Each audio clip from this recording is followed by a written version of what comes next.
Good afternoon, everyone. This is your friend, Rosa Maria, at your service. Andito na naman ako, kakabog sa inyong mga puso, kakatok sa inyong mga isipan, at magbibigay na naman ng isang kabanata ng ating buhay.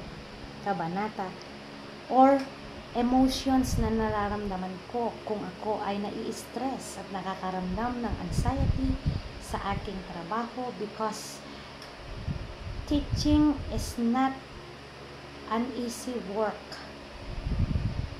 Teaching is a noble profession, and you have to be a dedicated teacher so that you can evolve, or you can uplift or instill a knowledge, whether it is good or whatever.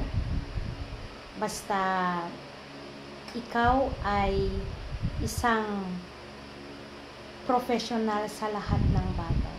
Kasi minsan sa atin ay nakakaramdam tayo ng pagkabagot na sa ating buhay, pagkabagot sa ating trabaho, kaya nakakaisip na tayo ng mga iba't ibang bagay or iba't ibang emotions na nakakaantig ng damdamin sa ating environment, sa ating mga commentors or co-teachers. At minsan na iyong pagsasabi mo ng iyong saloobin ay ang impact sa kanila ay mali. So, ano nga ba? Which? Kailangan ba na magmukha kang masaya kahit hindi na?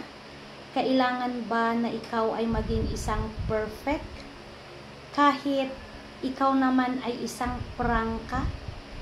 Or kailangan mo bang maging isang plastic na tao para magkaroon ka ng maraming kaibigan? So for me, ayaw ko ng ganun. Gusto ko kung ano ako, kung sino ako, yun ang ilalabas ko na totoong kulay. Kung ano man yung pagkakakilala mo sa akin, kung sino man ang gustong makipagkaibigan sa akin, yun lang ang magiging ka-close ko. Pero ako kasi yung tao na marunong makisama, pero minsan sa pakikisama ko sa mga ibang tao ay nabibigyan na lang ng bad impression or whatever. Pero para sa akin, it's my natural na ugali. That's me. Ayaw ko nang maging isang plastic. Ayaw ko nang maging isang backfighter para lang ako ay magkaroon ng kaibigan o magkaroon ng malakas na influensya or influence sa ibang tao. Because me is the only me. The only Rosa Maria. Ang sabi nga nila, basta ikaw ay gumagawa ng tama, kahit ano man ang sabihin nila sa'yo, ano man ang paningin nila sa'yo, basta ikaw ay gumagawa at nakafocus ka lang sa iyong trabaho, hindi mo papansinin kung ano yung nasa environment mo. Isa lang ang nasa tabi mo, which is our Lord Jesus. Siya lamang at wala nang iba ang iyong kakampi. Dahil kahit marami kang kaibigan na nasa paligid mo, kung hindi mo alam sila ba ay totoo sa'yo, hindi mo alam sa kanila kung sino ang fake, hindi mo alam kung sino yung totoo, hindi mo alam kung sino yung nakikipagplastikan lang sa'yo. Kaya ang masasabi ko lang ay be with yourself, only with you.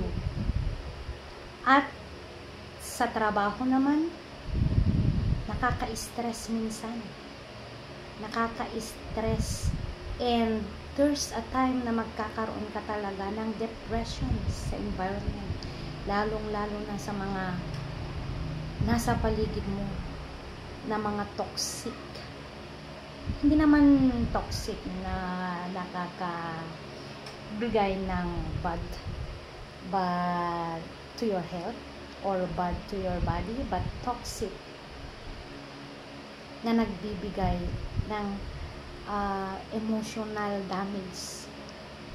Kung hindi lang ako matatag, baka matagal na akong na-damage. Pero ang masasabi ko lang, malakas pa rin. So kailangan din na i-burn out ko or lalabas ako sa aking shell and ilalabas ko kung ano yung nararamdaman ko para hindi ito mapupunta or hindi ako mapupuno.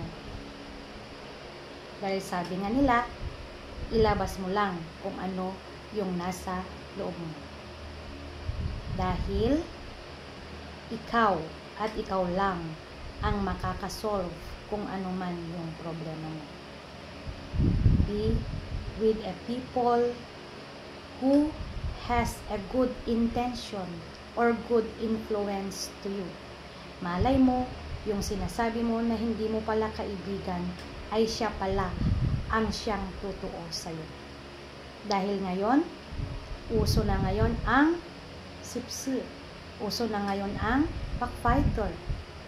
Para lang ikaw ay magiging good image sa kanila. Pero ang masasabi ko lang sa'yo, timbangin mo lang kung nasaan yung tama. Which is which nga ba? Doon ka sa tamang landas, hindi doon sa paliko. Dahil kung pupunta ka sa paliko, hindi ka makakapunta sa tamang daan. Di ba? And